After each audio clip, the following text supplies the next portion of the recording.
Hi, today we will do Bohr's atomic model. In the last class, I have explained the Rutherford atomic model and it has got two drawbacks. First one is Rutherford was not able to explain stability of an atom. And the next one is he was not able to give his inference about the discrete levels in atomic spectra. Now, what is the reason for the first one? That is, he was not able to explain the stability of an atom because according to Maxwell, when a charged particle is being accelerated, that will emit radiation. Now, when electrons are revolving around the nucleus in circular orbit, this undergoes a change in direction. So that is basically a change in velocity. So these are accelerated particles. Why? The velocity is being changed with respect to time. So these accelerated particles are supposed to emit radiation as per classical electromagnetism.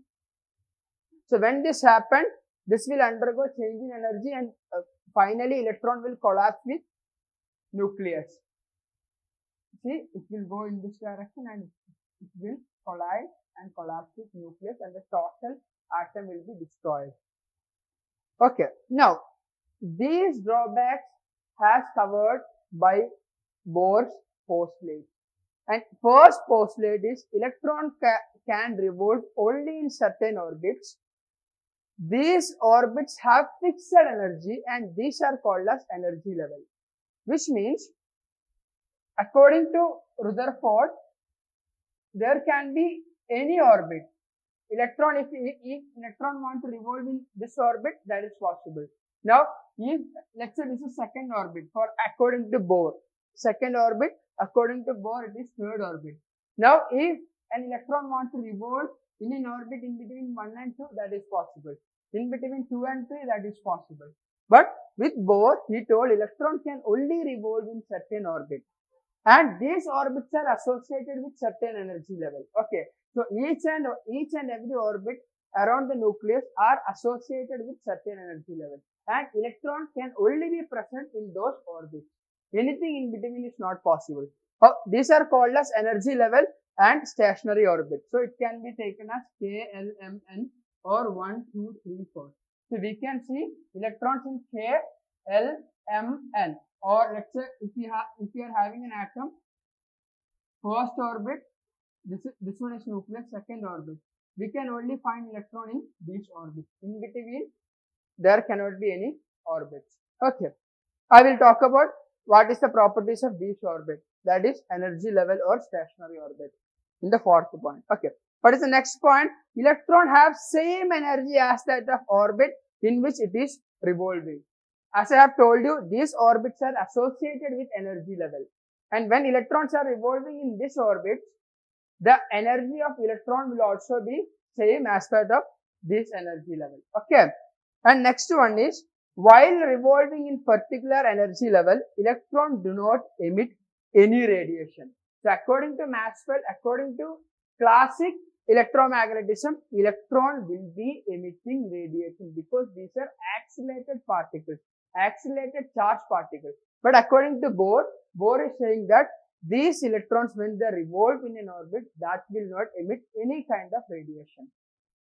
Which means classical electromagnetism and mechanics cannot be 100% applied in this level in quantum physics. Clear? So that is completely different. Classical mechanics and electromagnetism can be applied in the, in certain scenarios. But when it comes to atomic level, these cannot be applied.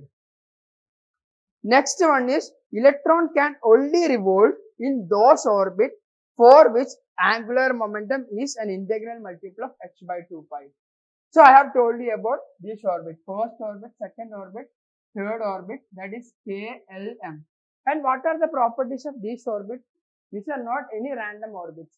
These orbits have got their angular momentum, which means whenever electrons are revolving in this orbit, their angular momentum will be an integral multiple of h by 2 pi. I will explain it to you in detail. So I am erasing first 2 points.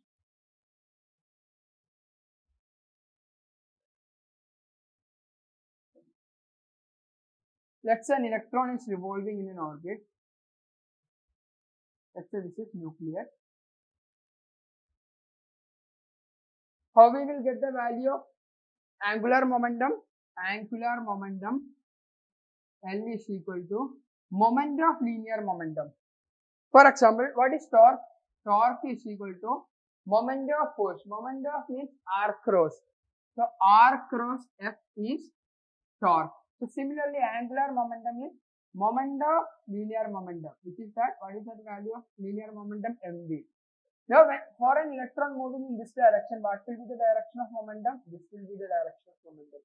And what is the direction of radius vector? This one is the direction of radius vector. And what is the angle in between them? 90 degrees.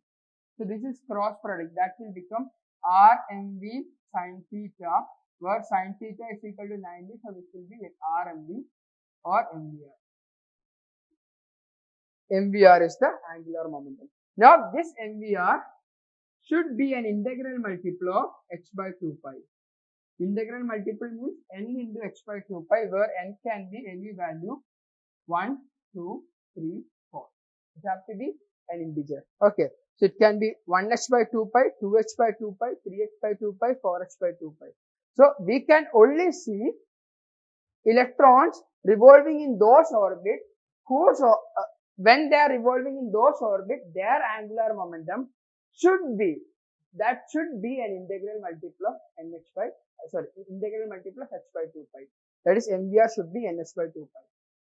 So electron cannot revolve in any other orbit where this condition is not satisfied. So these are the postulates of Bohr's model. Now we will see with this model, we will see what is the velocity of electron, what is the radius, what is kinetic energy, what is potential energy, and other things. Okay, that we will do